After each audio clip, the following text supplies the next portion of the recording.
años y el silencio en mi casa es tan pesado que casi puedo tocarlo. Son las 3 de la tarde y mi teléfono no ha sonado ni una sola vez. Ni Tomás, mi hijo mayor, ni Rafaela, la menor, se han acordado de que hoy vine al mundo hace 7 décadas.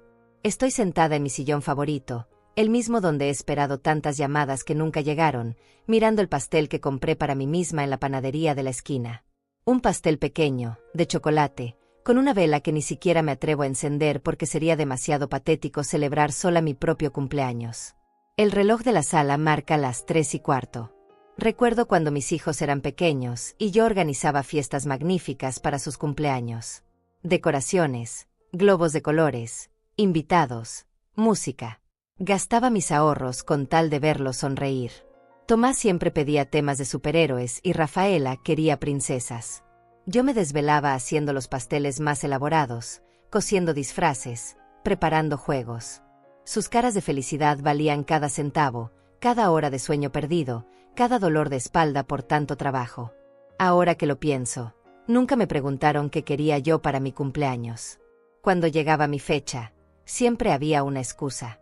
Tomás tenía exámenes importantes, Rafaela tenía compromisos con sus amigas, o simplemente se les había olvidado entre tantas ocupaciones. Al principio pensé que era normal, que los hijos jóvenes tienen sus propias vidas y responsabilidades. Pero los años pasaron y nada cambió. Si acaso, empeoró. Miro mi reflejo en el espejo del comedor y veo a una mujer de 70 años con el cabello completamente blanco, arrugas que cuentan historias de lágrimas silenciosas, y ojos que han perdido el brillo que tenían cuando era joven. Sigo siendo la misma Irene Dayas que crió a 2 hijos prácticamente sola después de que su padre nos abandonara cuando Rafaela tenía apenas 8 años. Trabajé 3 empleos para mantenerlos, cosiendo de noche, limpiando oficinas en las madrugadas, vendiendo comida casera los fines de semana. El sonido de mi estómago me recuerda que no he comido nada en todo el día. No tenía apetito, pensando que tal vez alguno de ellos me invitaría a almorzar, o que aparecerían por sorpresa con flores y abrazos. Qué ingenua soy todavía a mis 70 años. Me levanto despacio, mis rodillas crujen como madera vieja, y camino hacia la cocina. Abro el refrigerador y encuentro los mismos ingredientes de siempre. Sobras de la sopa que hice el lunes, un pedazo de pollo que está a punto de vencerse, verduras que compré con la esperanza de cocinar para visitas que nunca llegan. Mientras caliento la sopa en una olla pequeña, mi mente vuela hacia el cumpleaños de Tomás del año pasado. Rebeca, su esposa, organizó una fiesta espectacular en el hotel más caro de la ciudad.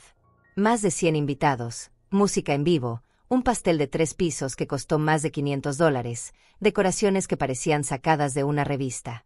Yo fui invitada, por supuesto, pero me sentaron en una mesa al fondo, junto a personas que no conocía. Tomás ni siquiera se acercó a conversar conmigo durante toda la noche. Estaba demasiado ocupado recibiendo felicitaciones y regalos caros. Recuerdo que esa noche, cuando llegué a casa, me senté en este mismo lugar y lloré hasta quedarme dormida. Me pregunté qué había hecho mal como madre para merecer tanta indiferencia. Revisé cada momento de su infancia, cada sacrificio que hice, cada vez que puse sus necesidades antes que las mías. No encontré respuesta, solo más dolor. La sopa está lista, pero cuando la pruebo no tiene sabor. Todo me sabe igual últimamente, como si la tristeza hubiera adormecido también mi paladar. Como en silencio, escuchando los ruidos de la calle. Los niños del vecindario juegan en el parque de enfrente, sus risas llegan hasta mi ventana como ecos de tiempos mejores. Sus madres los vigilan desde las bancas, conversando entre ellas, compartiendo esos pequeños momentos que yo añoro tanto. Termino de comer y lavo mi plato, mi cuchara, mi vaso. Todo para una persona. Siempre para una persona. Vuelvo al sillón y tomo el teléfono. Por un momento considero llamar a Tomás, pero mi orgullo me detiene. No voy a rogar que se acuerden de mí. No a mis 70 años. He mendigado atención suficiente en esta vida.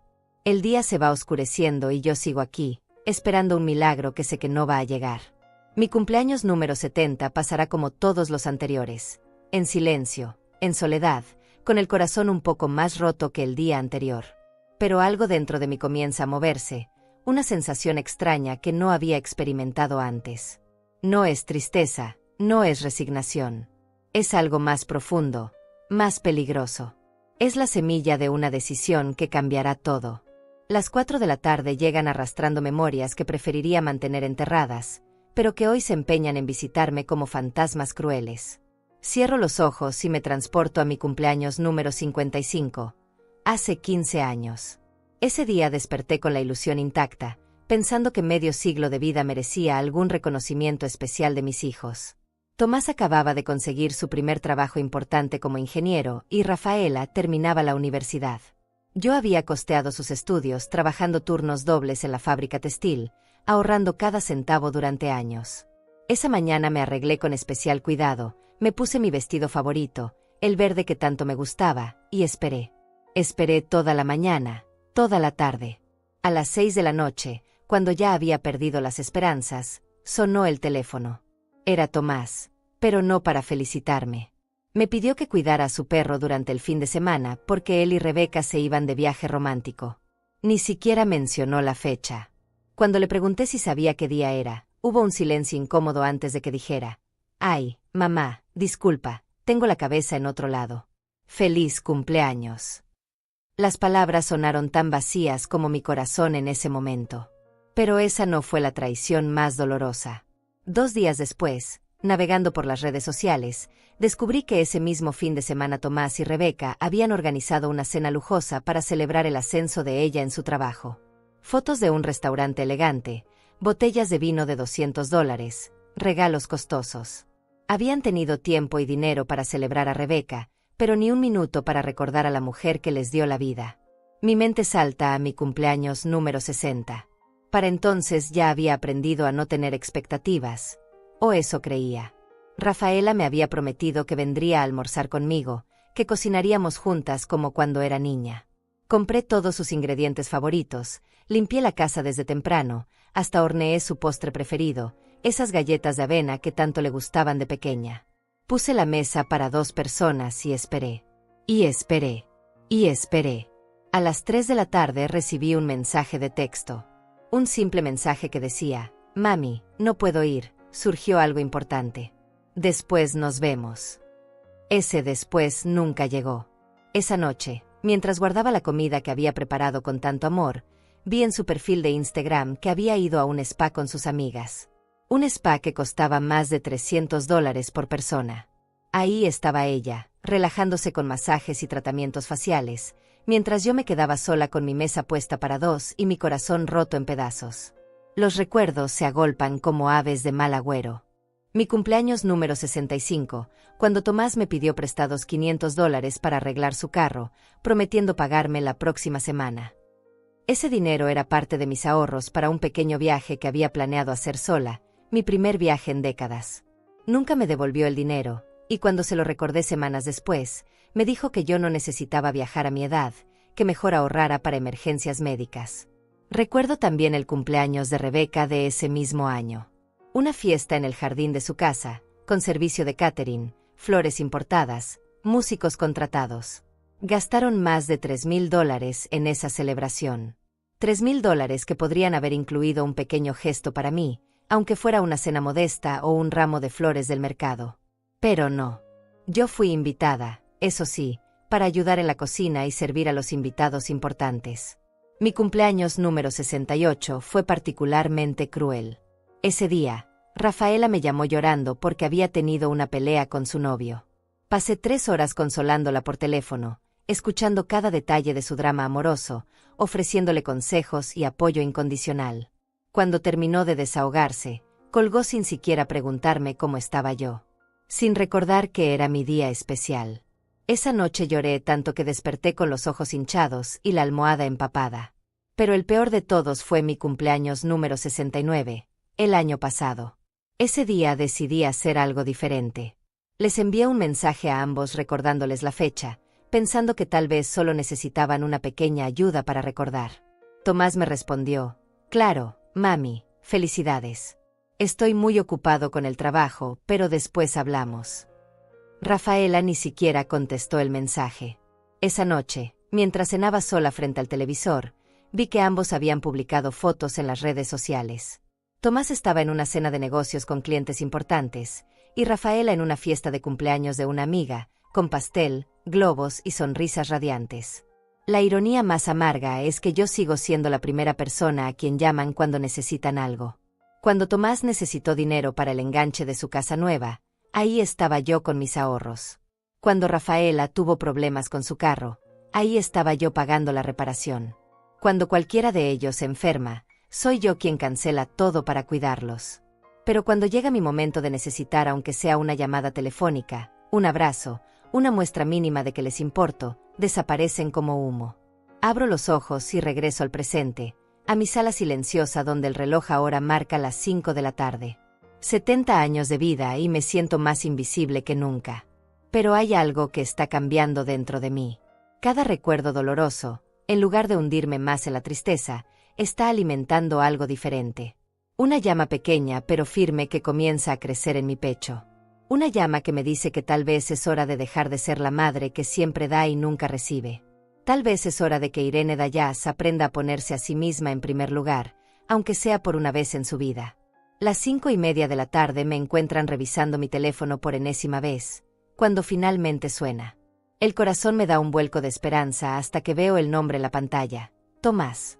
Por un momento pienso que finalmente se acordó, que va a disculparse y tal vez proponer una cena tardía para compensar. Contesto con una sonrisa tímida que él no puede ver. Hola, mijo, le digo con la voz más cálida que logro reunir. Mami, qué bueno que contestas. Oye, necesito un favor urgente. Su tono es apresurado, distante. Ni un saludo afectuoso, ni la más mínima pregunta sobre cómo estoy. ¿Podrías prestarnos $800? Se nos vencen unas cuentas importantes y el banco todavía no nos aprueba el préstamo. Mi sonrisa se desvanece lentamente, como una flor que se marchita.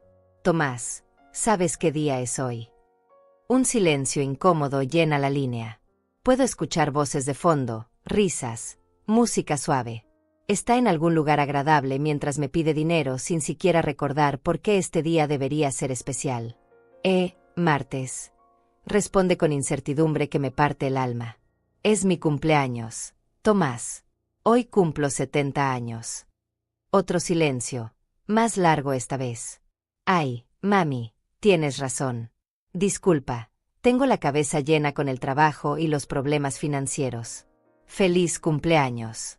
Pero, ¿qué me dices del préstamo? Es realmente urgente. La conversación dura apenas 5 minutos más. 5 minutos en los que me pide detalles sobre cómo puedo transferirle el dinero, me explica sus gastos mensuales, me cuenta sobre la presión que tiene en el trabajo. Ni una pregunta sobre cómo me siento cumpliendo 70 años, ni una propuesta para vernos pronto, ni siquiera un te quiero genuino. Cuelga prometiendo que me visitará pronto, cuando las cosas se calmen. Me quedo con el teléfono en la mano, sintiendo como algo dentro de mí se endurece. Pero la verdadera puñalada llega media hora después, cuando abro accidentalmente Instagram mientras busco algo que me distraiga. Ahí está, en la primera publicación que aparece en mi feed, Rebeca, mi nuera, radiante con un vestido elegante color rosa, posando junto a una mesa espectacularmente decorada. El texto dice, celebrando en grande con la familia y amigos más queridos. La vida es bella cuando te rodeas de amor. Deslizo hacia el lado para ver más fotos. Una mesa larga con al menos 20 personas, decoraciones sofisticadas con flores naturales que debieron costar una fortuna, copas de champán brillando bajo luces cálidas, un pastel de varios pisos que parece obra de arte. En una de las fotos aparece Tomás, sonriente, levantando una copa en un brindis. La fecha de la publicación, hoy. Hace 2 horas. Mientras yo esperaba sola en mi casa, con mi pequeño pastel de panadería y mi corazón lleno de esperanza, ellos estaban organizando una celebración lujosa. Mientras Tomás me pedía $800 prestados por teléfono, fingiendo urgencia financiera, estaba gastando probablemente más de $2,000 en esta fiesta. Y todo esto en mi cumpleaños. Sigo deslizando las fotos con manos temblorosas. Reconozco a varios familiares de Rebeca, amigos de la pareja, incluso a algunos compañeros de trabajo de Tomás. Personas que han estado en mi casa, que han comido mi comida, que me han llamado señora Irene con aparente cariño. Todos ahí, celebrando algo que ni siquiera logro identificar. ¿El martes por la noche? ¿Qué se celebra un martes por la noche que sea más importante que el cumpleaños número 70 de la madre de Tomás? Leo los comentarios bajo las fotos. Decenas de felicitaciones, corazones, expresiones de envidia por la elegante celebración. ¡Qué bella fiesta! Se ven hermosos. Ojalá estuviéramos ahí. La familia perfecta. La familia perfecta. Las palabras me golpean como una bofetada. Yo soy parte de esa familia, soy la madre del anfitrión, pero brillé por mi ausencia total. Mi teléfono suena de nuevo. Esta vez es Rafaela. Por un segundo mi corazón se acelera otra vez, pero ya no con esperanza, sino con una mezcla extraña de dolor y curiosidad mórbida por saber qué necesita de mí ahora. «Mami, ¿cómo estás?», dice con voz dulce, esa voz que usa cuando quiere algo. «Bien, hija. ¿Tú cómo estás?». «Todo bien, pero oye, necesito contarte algo importante. ¿Recuerdas que el mes pasado me prestaste $300 para arreglar mi carro?». Por supuesto que lo recuerdo. Era dinero que había ahorrado para comprarme zapatos nuevos. Los míos ya tienen agujeros. Bueno, resulta que me surgió una oportunidad increíble de trabajo, pero necesito invertir un poco más para completar unos cursos. ¿Podrías ayudarme con $500 más? Te prometo que te pago todo junto el próximo mes. Rafaela, interrumpo suavemente, ¿sabes qué día es hoy? Una pausa breve. Sí, martes. ¿Por qué? Mi corazón se hace pedazos por segunda vez en la misma tarde. Ni siquiera va a intentar recordar. Es mi cumpleaños, mi amor. Ay, Dios mío. Es cierto. Feliz cumpleaños, mami. Grita con una alegría forzada que me suena falsa. ¿Cómo pude olvidarlo? He estado tan estresada con el trabajo y los estudios que tengo la cabeza en las nubes. Perdóname, por favor. Hablamos unos minutos más, pero la conversación vuelve inevitablemente a su solicitud de dinero. Me cuenta sobre los cursos, sobre la oportunidad laboral, sobre lo importante que es para su futuro.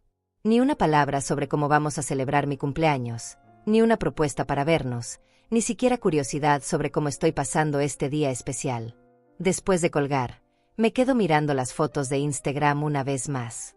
Cada imagen es como una confirmación dolorosa de mi lugar en la vida de mis hijos. Soy la cuenta bancaria de emergencia, la que resuelve problemas, la que está disponible cuando necesitan algo. Pero no soy la persona cuya felicidad les importa, cuya compañía buscan, cuyas celebraciones consideran importantes. La realidad me golpea con una claridad brutal. No se olvidaron de mi cumpleaños. Simplemente no les importa.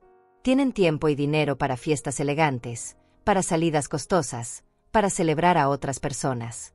Pero para su madre, la mujer que los crió sola, que trabajó 3 empleos para darles educación, que siempre ha estado ahí cuando me necesitan, no tiene ni 5 minutos de su tiempo ni un peso de su afecto genuino.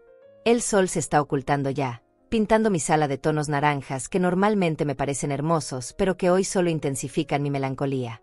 Estoy sentada en mi sillón, rodeada de silencio, con mi pastel intacto sobre la mesa y una sensación nueva creciendo en mi pecho.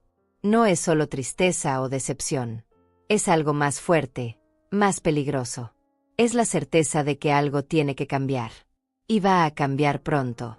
La noche ha caído completamente cuando decido hacer algo que nunca había hecho antes: revisar el teléfono de Tomás. No físicamente, por supuesto, pero sí digitalmente. Hace unos meses, cuando vino a pedirme ayuda para configurar su nueva computadora, accidentalmente quedé conectada a su cuenta de correo en mi tablet. Nunca había violado su privacidad, pero esta noche algo me empuja a hacerlo. Necesito entender si realmente soy tan insignificante para ellos como me siento. Con manos temblorosas abro la aplicación y ahí están, cientos de correos. Busco conversaciones recientes con Rebeca y lo que encuentro me deja sin aliento. Una cadena de mensajes de la semana pasada que tiene como asunto: planes para esta semana. Mi amor, escribe Rebeca, ¿qué te parece si organizamos algo especial para celebrar mi ascenso?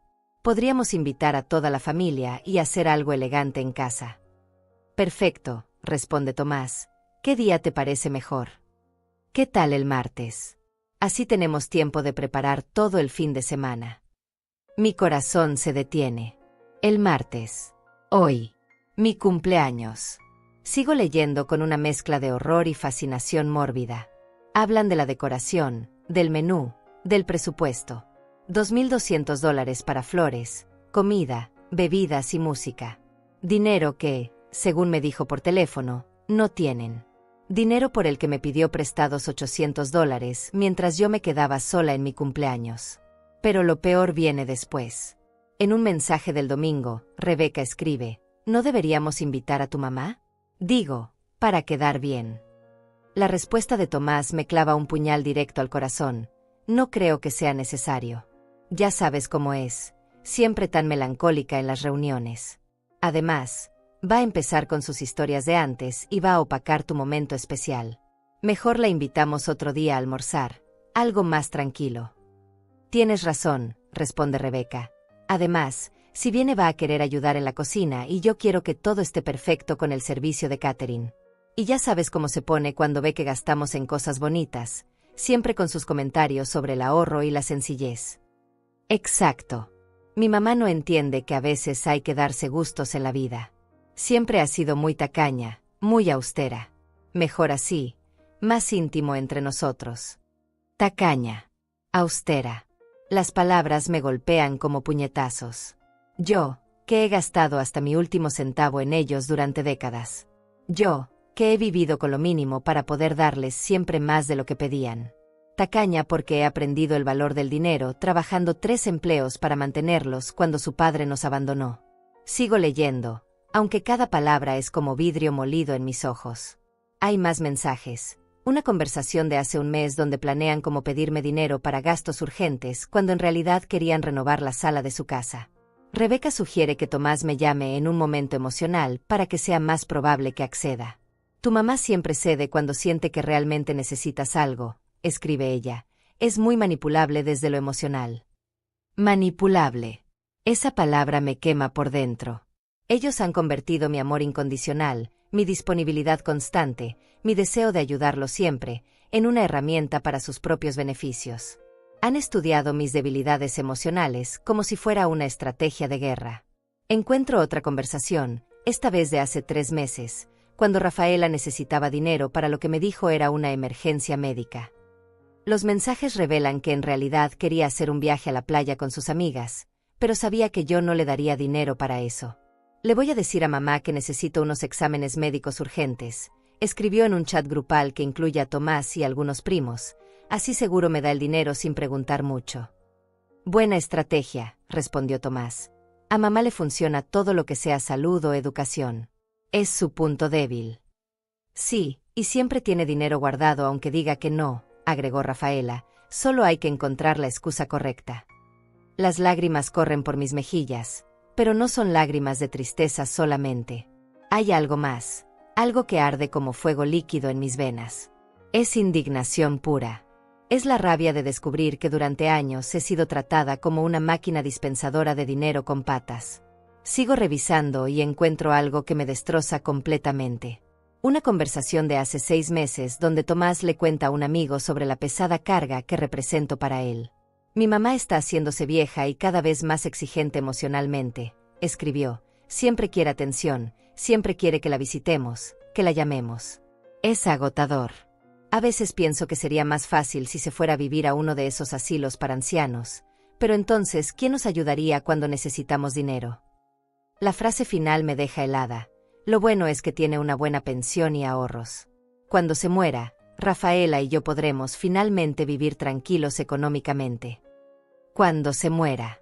Están esperando que me muera.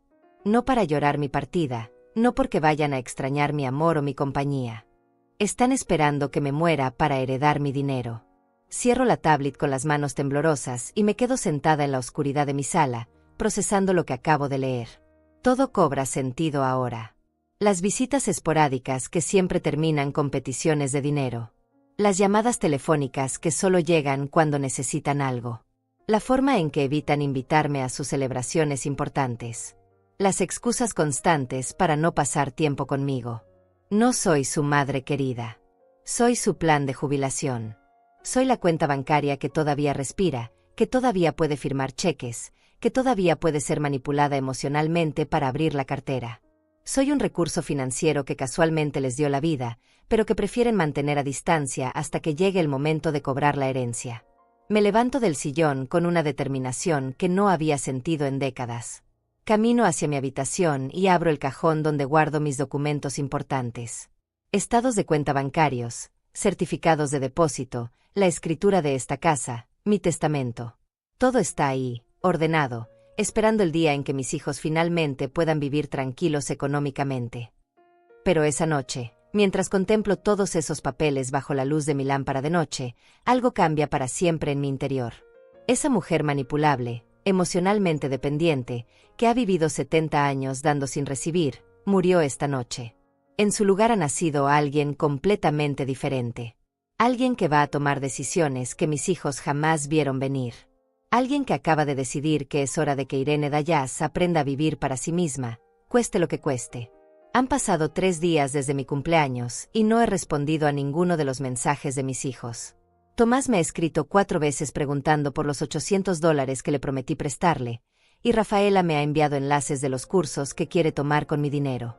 Pero yo permanezco en silencio, no porque esté castigándolos, sino porque estoy planeando algo que va a cambiar todo para siempre. Es viernes por la noche cuando finalmente llega la prueba de fuego. Tomás me llama y su voz suena ligeramente desesperada. Mami, ¿por qué no contestas mis mensajes? Necesitamos hablar del préstamo. Ya se nos vencen las cuentas y el banco sigue sin responder. ¿Podrías transferirnos el dinero mañana temprano? Ven a cenar el domingo, le digo con una calma que me sorprende a mí misma. Trae a Rebeca. También dile a Rafaela que venga. Tenemos que hablar de varias cosas. Hay una pausa incómoda. ¿No puedes simplemente hacer la transferencia? Es que el domingo tenemos planes. Los planes se cancelan, Tomás. O vienen a cenar el domingo a las 7, o no hay dinero para nadie. Nunca más. Mi tono debe sonar diferente porque él acepta inmediatamente, sin discutir. Probablemente piensa que estoy pasando por alguna crisis emocional de la edad y que necesita manejarme con cuidado para asegurar el dinero. El domingo por la tarde preparo una cena especial, pero no por las razones que ellos imaginarán.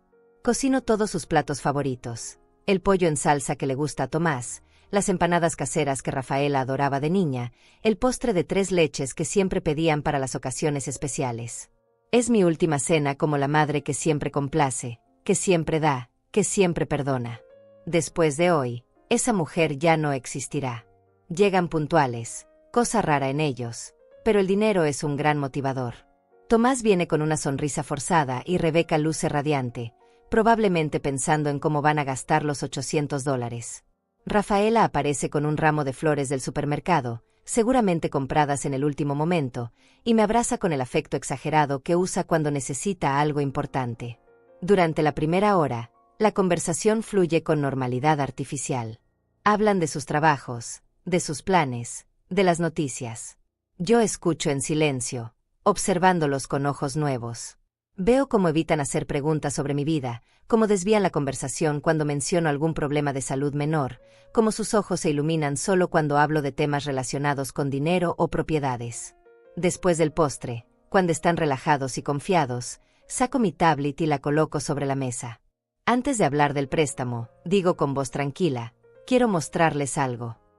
Abro la aplicación de correo y busco las conversaciones que he estado releyendo durante estos días.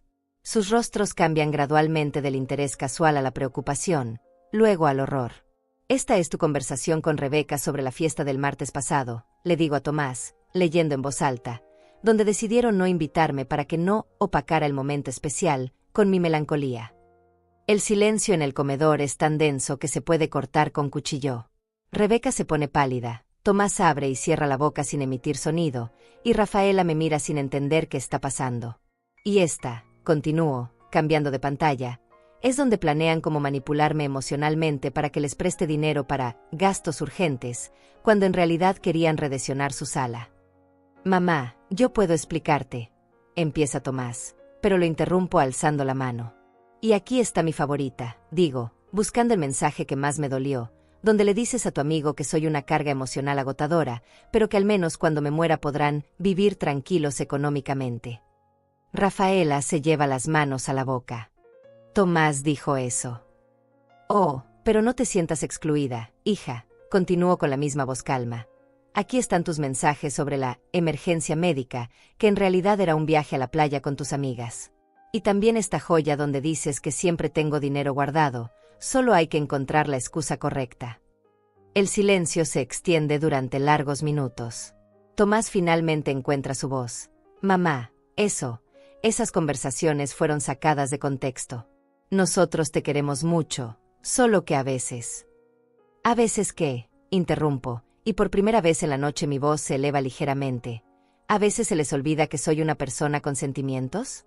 ¿A veces se les olvida que no soy un cajero automático que casualmente les dio la vida? Rebeca intenta intervenir. Señora Irene, usted malinterpretó. No malinterpreté nada, digo, cerrando la tablet con fuerza. Entendí perfectamente. Durante 70 años he sido la madre perfecta. Trabajé 3 empleos para mantenerlos cuando su padre nos abandonó. Gasté mis ahorros en sus educaciones, sus caprichos, sus emergencias reales y falsas. Cancelé mis propios sueños para hacer realidad los suyos. Y todo este tiempo ustedes han estado esperando que me muera para heredar lo que queda. Tomás se pone de pie abruptamente. Eso no es cierto. Nosotros no queremos que te mueras. Mamá. Te queremos mucho, solo que tenemos nuestras propias vidas, nuestros propios problemas. Sus propios problemas, me río con amargura. ¿Cómo organizar fiestas de $2,000 mientras me piden prestados 800? ¿Cómo irse de viajes de placer mientras me mienten sobre emergencias médicas? Rafaela empieza a llorar. Mami, perdóname, yo no quería lastimarte. Es que el dinero siempre ha sido difícil para nosotros, y tú siempre has sido tan generosa. Tan manipulable, querrás decir, termino por ella. Eso es lo que realmente piensan de mí, ¿verdad? Que soy una vieja tonta que se deja engañar fácilmente porque los quiere demasiado. Me levanto de la mesa y camino hacia la ventana, dándoles la espalda. Durante varios minutos solo se escuchan los sollozos de Rafaela y la respiración agitada de Tomás. Van a disculparme, digo finalmente, sin voltearme a verlos. Pero la reunión terminó.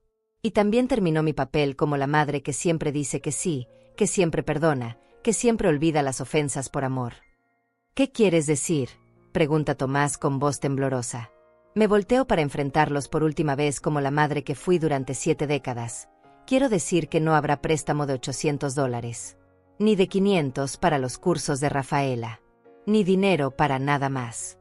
Quiero decir que voy a empezar a vivir para mí misma, con mi propio dinero, haciendo las cosas que me hagan feliz a mí. Pero mamá, dice Rafaela entre lágrimas, nosotros dependemos de tu ayuda. Sin ti no podemos. Exacto, interrumpo. No pueden. Y esa va a ser la primera lección en su nueva vida como adultos verdaderamente independientes. Van a aprender a vivir sin usar a su madre como un recurso financiero. Tomás se acerca a mí con expresión desesperada. Mami, por favor, podemos arreglar esto. Podemos cambiar, podemos ser mejores hijos. Lo miro directamente a los ojos y por primera vez en mi vida veo miedo real en su mirada. No miedo de perder a su madre, sino miedo de perder su fuente de financiamiento. Pueden intentarlo, digo con una sonrisa que sé que debe parecer extraña, pero tendrán que hacerlo desde la distancia. Y tendrán que hacerlo sin mi dinero. Porque a partir de mañana, este dinero que tanto han esperado heredar va a empezar a gastarse en la única persona que realmente me ha importado toda la vida, yo misma. La semana después de esa cena confrontacional fue la más liberadora de mis 70 años de vida. Tomás me llamó 12 veces, Rafaela me envió mensajes llorosos pidiendo perdón, e incluso Rebeca tuvo la audacia de escribirme una carta explicando que todo había sido un malentendido. Pero yo no respondí a ninguno. Por primera vez en décadas, mi teléfono permanecía silencioso por mi propia decisión, no por su negligencia. El lunes por la mañana hice algo que llevaba soñando hacer desde hace años. Entré a una agencia de bienes raíces y pregunté por propiedades rurales. Durante toda mi vida había fantaseado con tener un pequeño refugio en el campo, un lugar donde pudiera cultivar mis propias flores, escuchar el silencio de la naturaleza, despertarme con el canto de los pájaros en lugar del ruido del tráfico. Siempre había sido un sueño para después, cuando mis hijos no necesitaran más mi ayuda financiera. Ese después nunca llegó, hasta ahora. María Silva, la agente inmobiliaria, era una mujer de mi edad con una sonrisa genuina que me recordó por qué me gusta tanto más la compañía de extraños que la de mi propia familia. Me mostró fotos de una pequeña casa de campo a 2 horas de la ciudad, construida en madera con un amplio porche frontal y rodeada de 3 hectáreas de tierra fértil. El precio era de $45,000, exactamente la cantidad que tenía en mi cuenta de ahorros principal, esa que mis hijos creían que era su herencia garantizada. Es perfecta para alguien que busca tranquilidad, me dijo María mientras conducíamos hacia la propiedad para conocerla en persona. La anterior propietaria era una maestra jubilada que vivió ahí 20 años felices antes de mudarse con su hija a la capital. Cuando vi la casa por primera vez, sentí algo que no había experimentado en años. Emoción pura. Era pequeña pero acogedora, con 2 habitaciones, una cocina rústica pero funcional, y grandes ventanas que dejaban entrar la luz dorada de la tarde. El porche daba hacia un jardín semi-abandonado que podía imaginar lleno de rosas, girasoles y hierbas aromáticas. En la distancia se veían colinas verdes y un pequeño arroyo que corría entre los árboles. La compro, dije sin dudarlo, sorprendiendo tanto a María como a mí misma con la rapidez de mi decisión. ¿No quiere pensarlo un poco más? ¿Consultarlo con su familia?, preguntó con genuina preocupación. No tengo que consultarlo con nadie, respondí, y esas palabras me sonaron extrañas y maravillosas viniendo de mi propia boca. Esta decisión es solo mía. Los siguientes días fueron un torbellino de papeleos, firmas y transferencias bancarias. Cada vez que ponía mi nombre en un documento, sentía como se desvanecía un poco más la vieja Irene que siempre pedía permiso, que siempre consultaba, que siempre ponía las necesidades de otros antes que las suyas. En su lugar emergía una mujer que tomaba decisiones audaces, que gastaba su propio dinero en su propia felicidad, que por fin entendía que 70 años no es demasiado tarde para empezar una vida nueva. El viernes, cuando finalmente tuve las llaves de mi casa de campo en las manos, hice algo más que nunca había hecho. Publiqué una foto en mis redes sociales. La imagen mostraba las llaves brillantes en mi palma arrugada, con la casa de madera al fondo bañada por la luz dorada del atardecer. El texto era simple pero poderoso: regalo de cumpleaños para mí misma. No necesité esperar mucho para ver las reacciones. En menos de una hora mi teléfono empezó a sonar sin parar. El primero en llamar fue Tomás, y su voz tenía un tono de pánico que nunca había escuchado antes. «Mamá, ¿qué es esa foto que publicaste? ¿Compraste una casa sin consultarnos?» «Buenos días, Tomás», respondí con calma. «Sí, compré una casa de campo. Es preciosa, creo que te gustaría verla algún día». «¿Pero cómo? ¿Con qué dinero? ¿No me dijiste que no tenías para prestarnos $800? Su indignación me resultaba casi cómica. «Te dije que no te iba a prestar $800, no que no tenía dinero. Son cosas muy diferentes». «¿Cuánto costó esa casa?», preguntó con voz estrangulada. $45,000. Los pagué de contado». El silencio que siguió fue tan largo que pensé que se había cortado la llamada. Cuando finalmente habló, su voz sonaba diferente, más fría. «Mamá, ese dinero era para nuestro futuro. Era para emergencias, para cuando realmente lo necesitáramos. No puedes gastarlo en caprichos a tu edad». «Caprichos», repetí, sintiendo como la indignación crecía en mi pecho. ¿Mi felicidad es un capricho? ¿Mi derecho a vivir cómodamente en mis últimos años es un capricho? No es eso, pero podrías habernos consultado. Somos tu familia, tenemos derecho a opinar sobre decisiones tan importantes. ¿Cómo ustedes me consultaron antes de organizar una fiesta de $2,000 en mi cumpleaños? ¿Cómo me consultaron antes de mentirme sobre emergencias médicas para ir de viaje? ¿Cómo me consultaron antes de llamarme carga emocional y planear mi herencia? Colgué el teléfono sin esperar respuesta. Inmediatamente empezó a sonar de nuevo, pero esta vez era Rafaela. Su voz sonaba histérica, entre sollozos y gritos. «Mami, no puedes hacer esto. Esa casa es un error terrible. Estás muy vieja para vivir sola en el campo. ¿Qué va a pasar si te enfermas? ¿Qué va a pasar con nosotros cuando necesitemos ayuda?» «Rafaela», dije con más paciencia de la que sentía, «tengo 70 años, no 90. Estoy perfectamente capaz de cuidarme sola. Y en cuanto a qué va a pasar cuando necesiten ayuda, supongo que tendrán que aprender a resolver sus problemas como adultos independientes. Pero mamá, tú siempre has estado ahí para nosotros. No puedes cambiar así de repente». «Tienes razón», admití, «siempre he estado ahí para ustedes. 70 años estuve ahí. Y ustedes estuvieron ausentes para mí, especialmente cuando más los necesitaba. Ahora es mi turno de estar ausente cuando ustedes me necesitan. Los siguientes días fueron una sucesión constante de llamadas desesperadas, mensajes de texto manipulativos, e incluso una visita sorpresa de Tomás y Rebeca que me encontró empacando mis pertenencias más preciadas. Rebeca tenía los ojos hinchados de llorar, no de tristeza por perderme, sino de desesperación por perder lo que consideraban su futuro financiero seguro. Señora Irene, me suplicó, por favor reconsidere esta decisión. Nosotros la queremos mucho, la necesitamos cerca. Esa casa está muy lejos, muy aislada. No es seguro para una persona de su edad. ¿Saben que no es seguro?, respondí mientras doblaba cuidadosamente mi vestido favorito, el verde que tanto me gustaba. No es seguro vivir rodeada de personas que te ven como un recurso en lugar de como una persona. No es seguro amar a personas que están esperando tu muerte para celebrar su herencia. Eso es lo que realmente no es seguro. Tomás se acercó con expresión desesperada. Mamá, si es por el dinero, podemos devolverte todo lo que nos has prestado. Buscaremos la forma, pediremos un préstamo al banco. Lo miré directamente a los ojos y sonreí con una mezcla de tristeza y liberación. Tomás, esto no es sobre el dinero. Esto es sobre el respeto, sobre el amor genuino, sobre ser valorada como persona. Y esas cosas, hijo mío, no se pueden devolver con un préstamo bancario.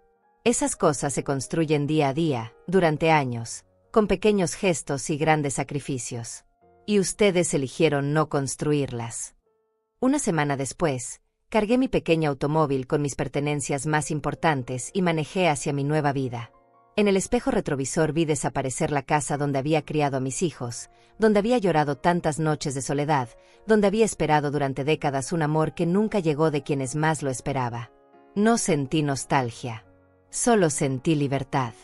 Los primeros días en mi casa de campo fueron como despertar de un sueño de 70 años. Me levantaba con el canto de los pájaros en lugar del sonido de mi teléfono pidiendo favores. Desayunaba en mi porche viendo las colinas verdes mientras tomaba mi café sin prisa, sin la ansiedad constante de estar disponible para resolver los problemas de otros. Por primera vez en décadas, mis días me pertenecían completamente. Pero la paz no duró mucho. A la segunda semana, mis vecinos empezaron a contarme sobre visitantes que preguntaban por mí. Tomás y Rafaela habían estado recorriendo la zona, tocando puertas, preguntando por una señora mayor que podría estar confundida o enferma. Le dijeron a don Tadeo, mi vecino más cercano, que yo había sido víctima de una estafa inmobiliaria y que estaban tratando de rescatarme antes de que fuera demasiado tarde. Señora Irene, me dijo Tadeo mientras compartíamos un café en su jardín, sus hijos parecen muy preocupados por usted. Dicen que esta casa está muy aislada para una persona de su edad, que podría tener una emergencia médica y nadie se daría cuenta. Me reí con una amargura que él no entendió. Don Tadeo, mis hijos nunca se dieron cuenta cuando tenía emergencias emocionales en la ciudad, rodeada de gente. No creo que la distancia sea realmente el problema. Pero sus estrategias se volvieron más sofisticadas. Rafaela creó una publicación en Facebook que se volvió viral entre nuestros conocidos comunes. La publicación mostraba una foto mía de hace varios años, donde yo lucía más frágil, y el texto decía: por favor, ayúdenos a encontrar a nuestra madre, Irene Dayas, de 70 años. Está pasando por una crisis emocional y tomó una decisión impulsiva que pone en riesgo su seguridad. Se fue a vivir sola a una zona rural remota contra el consejo médico. Si alguien tiene información sobre su paradero, por favor contáctenos. Estamos muy preocupados por su bienestar físico y mental. La publicación recibió cientos de comentarios de personas preocupadas, muchas ofreciendo ayuda para rescatar a la pobre señora. Amigos de la iglesia, antiguos compañeros de trabajo, incluso desconocidos se solidarizaron con la tragedia de mis hijos que habían perdido a su madre por culpa de una supuesta demencia senil. Cuando me enteré, a través de una llamada de mi antigua vecina Lucía, sentí una mezcla de furia e incredulidad. No solo habían intentado manipular mi dinero durante años, ahora intentaban manipular la percepción pública para forzarme a regresar. Me estaban pintando como una anciana desvariada, incapaz de tomar sus propias decisiones, víctima de estafadores o de su propia mente deteriorada. Esa noche tomé una decisión que cambiaría todo el juego. Si ellos querían hacer público este asunto, yo también podía hacerlo. Pero a diferencia de sus mentiras, yo tenía la verdad de mi lado. Creé mi propio video y lo publiqué en la misma red social donde había aparecido su llamado de auxilio. En el video, me veía perfectamente lúcida, sentada en mi porche con mis colinas verdes de fondo, vestida con ropa cómoda pero elegante, con mi cabello bien peinado y una sonrisa serena que no había tenido en años. Hola a todos, comencé. Soy Irene Dayas, y quiero aclarar algunas mentiras que se han estado difundiendo sobre mí. No estoy perdida, no estoy confundida, y definitivamente no soy víctima de ninguna estafa. Tomé la decisión consciente y completamente racional de comprar esta hermosa casa de campo con mis propios ahorros, después de 70 años de vivir para otros, para finalmente vivir para mí misma. Continué explicando, con voz calmada pero firme, la realidad de mi situación. Durante décadas fui la madre perfecta que siempre decía que sí, que siempre resolvía problemas, que siempre abría su cartera cuando alguien de la familia necesitaba algo. Pero descubrí que para mis hijos yo no era una madre querida, sino un recurso financiero conveniente. Descubrí conversaciones donde planeaban cómo manipularme emocionalmente para obtener dinero, donde me llamaban manipulable, y donde discutían cómo sería su vida cuando yo finalmente muriera y pudieran heredar mis ahorros. El video duró 10 minutos, en los cuales mostré capturas de pantalla de las conversaciones más hirientes, leí algunos de los mensajes más crueles, y expliqué con detalles específicos años de negligencia emocional disfrazada de amor filial. No estoy enferma, concluí. Estoy sana. No estoy confundida, estoy más clara que nunca. No soy víctima de una estafa, soy una mujer que finalmente aprendió a valorarse a sí misma. Y si eso les parece una tragedia a algunas personas, tal vez deberían preguntarse por qué les resulta tan extraño que una mujer de 70 años decida ser feliz. La reacción fue inmediata y abrumadora. En pocas horas, mi video tenía miles de reproducciones y cientos de comentarios de apoyo. Mujeres de mi edad y mayores compartían historias similares de hijos ingratos y familias manipuladoras. Personas más jóvenes expresaban admiración por mi valentía. Incluso algunos terapeutas familiares comentaron sobre la importancia de establecer límites saludables sin importar la edad. Pero los comentarios que más me conmovieron vinieron de personas que conocía. Antiguos compañeros de trabajo que recordaban cómo yo siempre hablaba de mis hijos con orgullo, pero que nunca parecían corresponder mi amor, vecinos que habían notado mi soledad creciente durante los últimos años, amigas de la iglesia que habían visto cómo mis hijos solo aparecían cuando necesitaban algo. Irene, siempre me pregunté por qué una mujer tan generosa y cariñosa como tú parecía tan triste, escribió Daniela, una antigua compañera de la fábrica textil. Ahora entiendo. Me alegra tanto verte finalmente sonriendo de verdad. Señora Irene, usted fue la madre más dedicada que conocí, comentó Marco, un antiguo profesor de Tomás.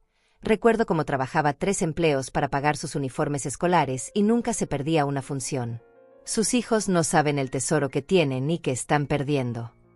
Pero también llegaron las reacciones defensivas de familiares y amigos cercanos a Tomás y Rafaela. Rebeca escribió un comentario largo defendiendo a su esposo, diciendo que yo estaba malinterpretando conversaciones privadas y que ellos me amaban pero que yo había cambiado drásticamente desde mi cumpleaños. Algunos primos se pusieron del lado de mis hijos, alegando que yo estaba siendo vengativa e injusta al exponer asuntos familiares privados. Pero por cada comentario negativo, llegaban 10 positivos. La verdad tiene una fuerza que las mentiras no pueden combatir, y las personas podían ver la diferencia entre mi honestidad dolorosa y las manipulaciones desesperadas de mis hijos. La gota que derramó el vaso llegó cuando Tomás decidió atacar directamente. Publicó su propio video donde aparecía llorando, describiendo cómo yo había abandonado a mi familia en mis años finales, cómo había dilapidado la herencia familiar en un capricho senil, y cómo ellos solo querían que yo estuviera segura y rodeada de amor. Mi madre siempre fue una mujer emotiva, decía entre lágrimas falsas, pero desde su último cumpleaños ha cambiado completamente. Creemos que podría estar sufriendo algún tipo de demencia temprana o depresión severa que está afectando su juicio. Solo queremos ayudarla, pero ella nos ha cortado completamente de su vida. Ese video fue el error más grande que pudieron cometer, porque desató una avalancha de respuestas de personas que me conocían realmente, que podían testificar sobre mi lucidez, mi coherencia y mi derecho a tomar mis propias decisiones. Pero más importante aún, me dio la oportunidad de mostrar la evidencia final que había estado guardando para el momento perfecto. Era hora del confrontamiento definitivo, y esta vez, sería en público, con testigos, y con todas las cartas sobre la mesa. El video de Tomás llorando fue la gota que derramó el vaso, pero también fue el error estratégico que me dio la oportunidad perfecta para el confrontamiento final. Esa misma noche, decidí que era momento de mostrar todas las cartas, de presentar la evidencia completa que había estado recopilando durante décadas sin siquiera darme cuenta. Subí a mi ático en la casa de campo, donde había guardado las cajas con recuerdos familiares que traje de la ciudad. Durante años había conservado todo como una madre sentimental: cartas, fotografías, recibos, calendarios, agendas. Nunca pensé que algún día esos objetos se convertirían en evidencia de mi propia historia de negligencia, pero ahí estaban, documentando meticulosamente 70 años de dar amor incondicional y recibir indiferencia calculada. Pasé toda la noche organizando cronológicamente las pruebas de mi vida como madre. Fotografías de cumpleaños donde yo aparecía sola con el pastel, esperando a hijos que nunca llegaron. Recibos de regalos costosos que les compré para sus graduaciones, matrimonios, ascensos laborales. Recibos de transferencias bancarias con fechas específicas que coincidían con sus emergencias. Calendarios donde había marcado con corazoncitos rojos sus fechas importantes, y con cruces negras las ocasiones en que me habían cancelado o ignorado. Pero lo más devastador eran los registros escritos. Durante años había llevado una especie de diario donde anotaba las llamadas telefónicas importantes, las conversaciones significativas, los momentos especiales. Sin darme cuenta, había documentado un patrón claro: llamadas de ellos solo cuando necesitaban algo, visitas solo cuando querían dinero, felicitaciones por mi cumpleaños solo cuando yo se los recordaba primero. El jueves por la mañana, recibí una llamada inesperada de Lucía, mi antigua vecina, que había visto toda la controversia en las redes sociales. «Irene, querida», me dijo con voz preocupada, «Tomás vino a mi casa ayer preguntando si yo podía convencerte de regresar.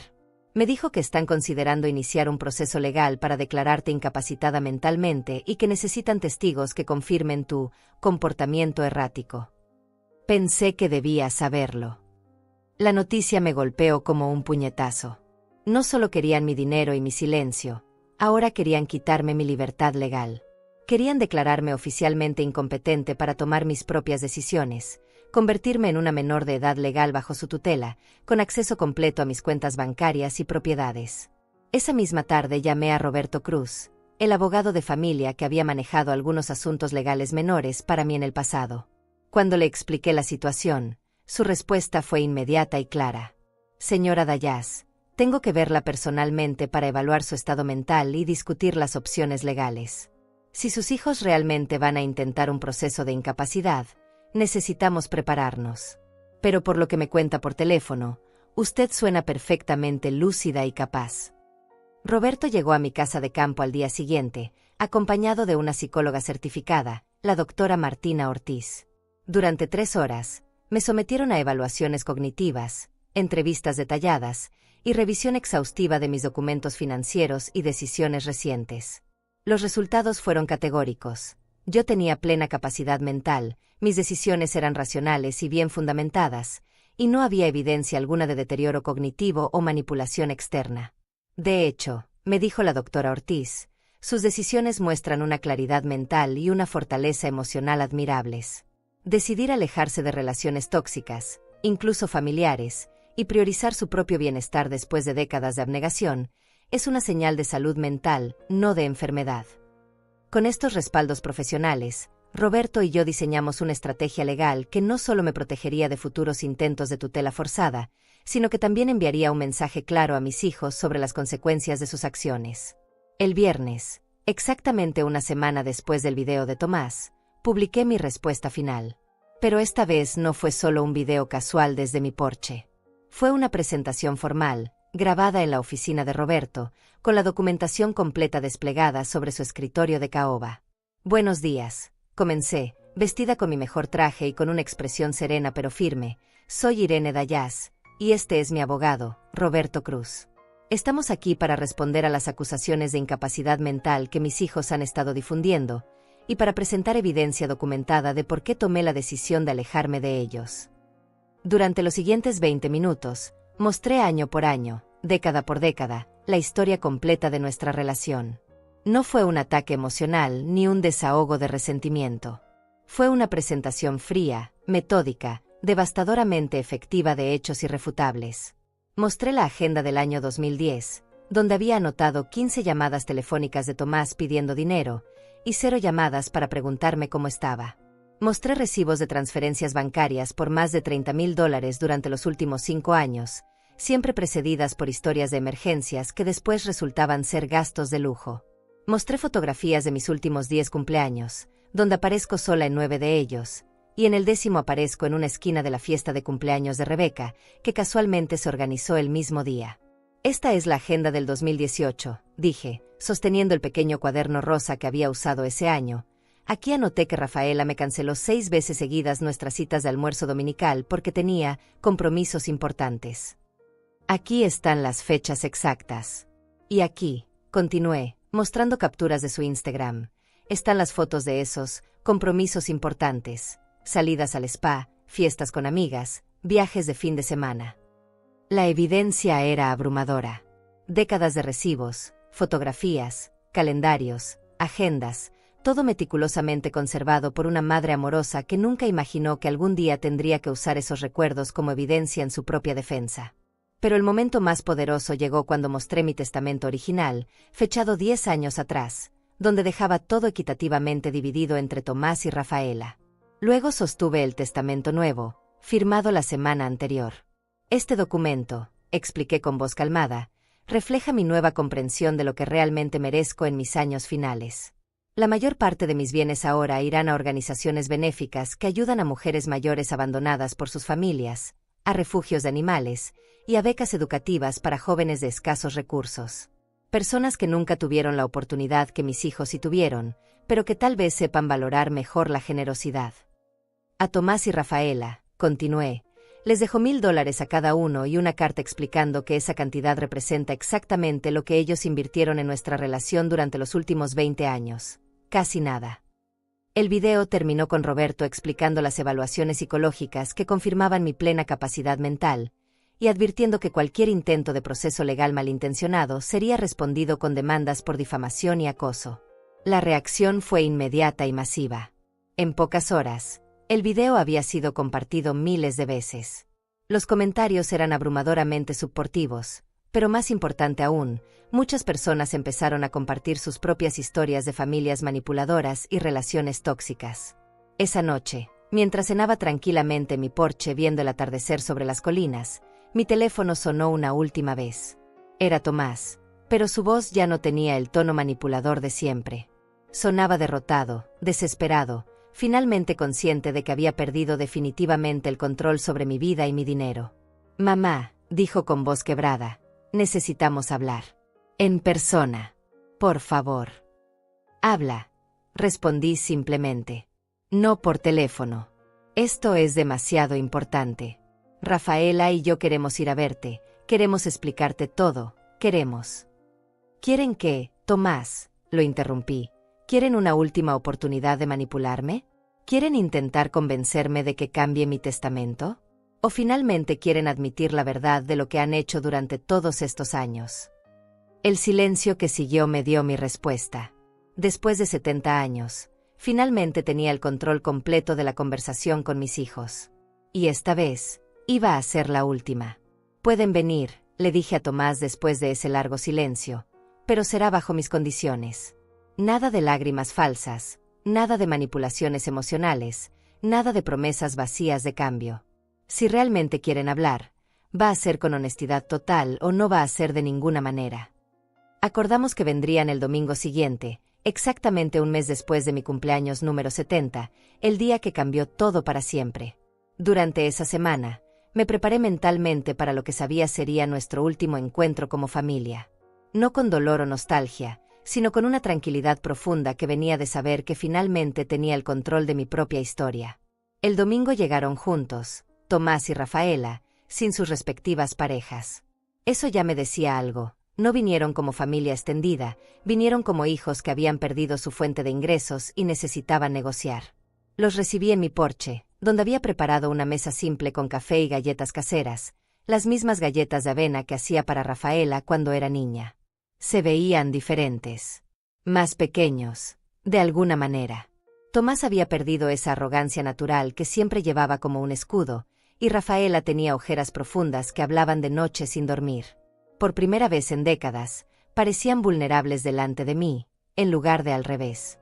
«Mamá», empezó Rafaela con voz temblorosa, «queremos pedirte perdón. Por todo. Nos dimos cuenta de lo terrible que hemos sido contigo y...». «No», la interrumpí suavemente, «no empiecen con disculpas genéricas. Si realmente vinieron a hablar con honestidad, empiecen por ahí. ¿Qué fue lo que realmente los trajo aquí? ¿El remordimiento genuino o el pánico de perder la herencia?» Tomás se removió incómodo en su silla. «Mamá, nosotros te queremos, siempre te hemos querido, solo que nunca aprendieron a demostrarlo de maneras que no involucrara mi billetera», terminé por él. «Tomás, tengo 70 años y por fin soy lo suficientemente sabia para reconocer la diferencia entre amor verdadero y conveniencia disfrazada». Durante la siguiente hora, tuvimos la conversación más honesta de nuestras vidas. No la conversación de reconciliación que ellos esperaban, sino un intercambio real donde por primera vez en décadas yo hice las preguntas importantes y ellos se vieron obligados a responder con verdad. «¿Cuándo fue la última vez que me llamaron solo para saber cómo estaba?», pregunté. Silencio. «¿Cuándo fue la última vez que me invitaron a algo sin necesitar que yo contribuyera financieramente o que trabajara en la organización?». Más silencio. ¿Pueden recordar algún cumpleaños mío de los últimos 10 años donde realmente se esforzaran por hacerme sentir especial? Rafaela empezó a llorar, pero no fueron las lágrimas manipuladoras que había visto tantas veces antes. Eran lágrimas de reconocimiento genuino, de alguien que finalmente se ve reflejada en un espejo y no le gusta lo que ve. «No podemos», admitió con voz quebrada. «No podemos recordar ni una sola vez. Dios mío, mamá, ¿qué tipo de hijos somos?». «Son el tipo de hijos que tuve», respondí sin crueldad pero sin suavizar la verdad.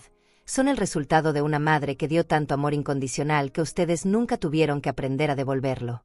Son adultos que crecieron creyendo que mi amor y mi dinero eran derechos adquiridos en lugar de regalos que se ganan día a día». Tomás finalmente encontró su voz.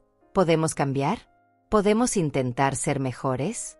¿Nos darías una oportunidad de demostrarte que podemos ser los hijos que mereces?».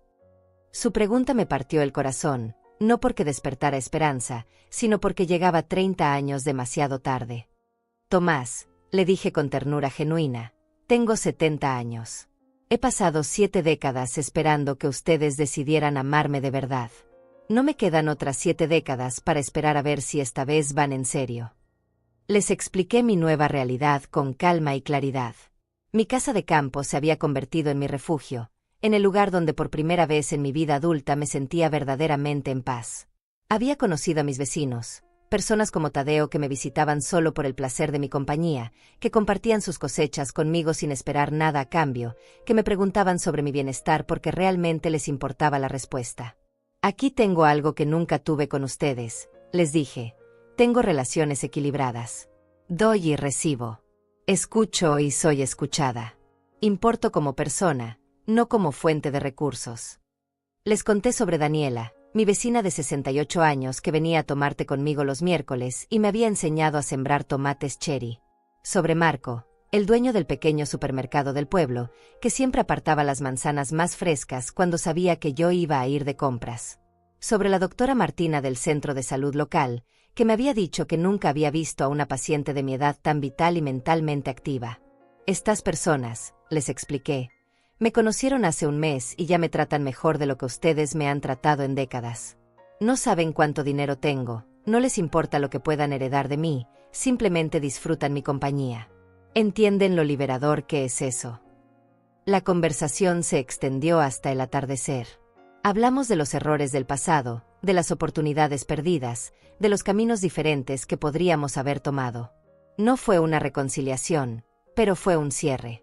Un reconocimiento mutuo de que nuestras relaciones como familia habían terminado, no por odio o venganza, sino por el simple reconocimiento de que algunas heridas son demasiado profundas para sanar y algunas dinámicas demasiado tóxicas para cambiar. Cuando finalmente se levantaron para irse, Rafaela me abrazó por última vez. «Te amo, mamá», me susurró al oído, «y lamento tanto haber tardado hasta ahora en darme cuenta de cuánto te lastimamos». «Yo también te amo, mi niña», le respondí. «Pero ahora amo más a la mujer en la que me he convertido sin ustedes que a la madre que fui siempre para ustedes». Los vi alejarse desde mi porche, dos figuras que se hacían más pequeñas mientras caminaban hacia el carro. Por primera vez en décadas, no sentí el impulso de correr detrás de ellos, de suplicarles que se quedaran, de prometerles que todo podía volver a ser como antes. Porque por primera vez en mi vida, no quería que las cosas fueran como antes. Esa noche, mientras cenaba sola en mi porche viendo las estrellas brillar sobre las colinas, recibí un mensaje de texto de Tadeo. Señora Irene, mañana vamos a cosechar los duraznos del árbol grande. Si quiere, venga temprano y le enseño a hacer mermelada. Mi difunta esposa tenía una receta secreta que creo que le gustará. Sonreí mientras escribía mi respuesta. Ahí estaré, Tadeo. Gracias por pensar en mí. Y así, a los 70 años, finalmente aprendí lo que se siente ser valorada por quien soy, no por lo que puedo dar. Aprendí que nunca es demasiado tarde para elegir tu propia felicidad, incluso si esa elección significa dejar atrás a las personas que creías que más amabas. Aprendí que la familia verdadera no siempre comparte tu sangre, sino que siempre comparte tu respeto, tu cariño genuino y tu deseo mutuo de bienestar. Mi historia no terminó con una reconciliación perfecta ni con una venganza dramática. Terminó con algo mucho más poderoso. Terminó con una mujer de 70 años que finalmente aprendió a amarse a sí misma tanto como había amado a otros durante toda su vida. Y esa, descubrí, era la única venganza que realmente importaba. Han pasado 8 meses desde aquel domingo en que Tomás y Rafaela se alejaron por mi sendero de gravilla, y puedo decir sin exageración que estos han sido los meses más plenos de mis 70 años de vida. Escribo estas líneas sentada en el mismo porche donde los recibí por última vez, pero ahora rodeada de las plantas que he cultivado con mis propias manos. Girasoles que me llegan hasta la cintura, rosales que florecen en tonos que van desde el blanco puro hasta el rojo más intenso, y un pequeño huerto de hierbas aromáticas que perfuma toda la entrada de mi casa. La primavera llegó temprano este año, y con ella trajo cambios que nunca habría imaginado posibles a mi edad. Tadeo cumplió su promesa de enseñarme a hacer mermelada de durazno, pero terminó enseñándome mucho más que eso. Me enseñó que la amistad verdadera se construye en los pequeños momentos cotidianos. Compartir el café matutino mientras revisamos el pronóstico del tiempo, intercambiar verduras de nuestros respectivos huertos, sentarnos en silencio cómodo a ver atardecer sin sentir la necesidad de llenar cada momento con palabras. Daniela se ha convertido en la hermana que nunca tuve. Nos reunimos todos los miércoles para bordar, actividad que había abandonado décadas atrás cuando la vida se volvió demasiado complicada entre el trabajo y las demandas constantes de mis hijos. Ahora mis manos, aunque más arrugadas, han recuperado la destreza para crear cosas hermosas solo por el placer de crearlas. Estoy bordando un mantel gigantesco con motivos florales que planeo regalar a la iglesia del pueblo para las ocasiones especiales. El pueblo me ha adoptado de una manera que nunca experimenté en la ciudad, ni siquiera después de vivir 40 años en el mismo barrio. Aquí todos me conocen por mi nombre, no como la madre de Tomás o la señora que limpiaba oficinas. Soy simplemente Irene, la mujer que hace las mejores galletas de avena del pueblo, que siempre tiene tiempo para escuchar los problemas de los demás, que contribuye con ideas creativas para las celebraciones comunitarias. El mes pasado, cuando organizamos la feria anual del pueblo, me pidieron que coordinara el comité de repostería. Fue la primera vez en mi vida que alguien me asignó una responsabilidad importante, no porque fuera la única disponible o porque nadie más quisiera hacerlo, sino porque reconocían genuinamente mis habilidades y confiaban en mi capacidad de liderazgo. La feria fue un éxito rotundo, y las ganancias de $450 que recaudamos fueron donadas para reparar el techo de la escuela local. Pero tal vez el cambio más significativo ha sido en mi relación con el dinero. Durante décadas, mis ahorros fueron una fuente de ansiedad constante. ¿Tendré suficiente para la próxima emergencia de Tomás? ¿Debería negarle dinero a Rafaela cuando dice que lo necesita para su futuro? ¿Qué pasará conmigo si gasto en cosas que realmente quiero en lugar de guardar todo para ellos? Ahora, por primera vez en mi vida adulta, gasto mi dinero en cosas que me traen alegría genuina. El mes pasado compré un piano vertical de segunda mano por $300. Había tocado piano de niña, pero tuve que vender el mío cuando mi esposo nos abandonó y necesité el dinero para pagar la renta. Durante 50 años extrañé la sensación de esas teclas bajo mis dedos, pero siempre había otras prioridades más importantes. Ahora toco todas las tardes. Mis dedos están rígidos y mi memoria musical oxidada, pero cada nota que logro tocar correctamente me llena de una satisfacción que no había sentido desde la infancia. Tadeo viene a veces a escucharme, Y aunque mi repertorio se limita a canciones simples de mi juventud, él siempre aplaude con genuino entusiasmo. También he empezado a viajar. Pequeños viajes, nada extravagante, pero viajes al fin. El mes pasado tomé un autobús hasta la capital para visitar el Museo de Arte que siempre había querido conocer. Gasté $120 en el viaje completo, incluyendo una comida elegante en un restaurante con vista al Parque Central. Comí sola, pero por primera vez en mi vida eso no me hizo sentir triste. Me hizo sentir libre. Durante ese almuerzo, mientras observaba a las familias jóvenes jugar en el parque, pensé en Tomás y Rafaela. No con amargura, sino con una mezcla compleja de tristeza y alivio. Tristeza por todo el tiempo perdido, por todas las oportunidades de construir relaciones genuinas que dejamos pasar. Pero alivio también, porque finalmente entiendo que no puedo salvar relaciones que la otra parte no está dispuesta a construir. He sabido de ellos a través de Lucía, mi antigua vecina, que mantiene contacto conmigo por teléfono. Me cuenta que Tomás finalmente consiguió ese préstamo bancario que tanto necesitaba, pero que ahora trabaja fines de semana adicionales para poder pagar las cuotas. Rafaela se inscribió en esos cursos que quería tomar, pero tuvo que pedir un préstamo estudiantil porque ya no tenía a su madre como fuente de financiamiento fácil. ¿No extrañas ayudarlos?, me preguntó Lucía durante una de nuestras conversaciones telefónicas. La pregunta me hizo reflexionar durante días. ¿Extraño ayudarlos?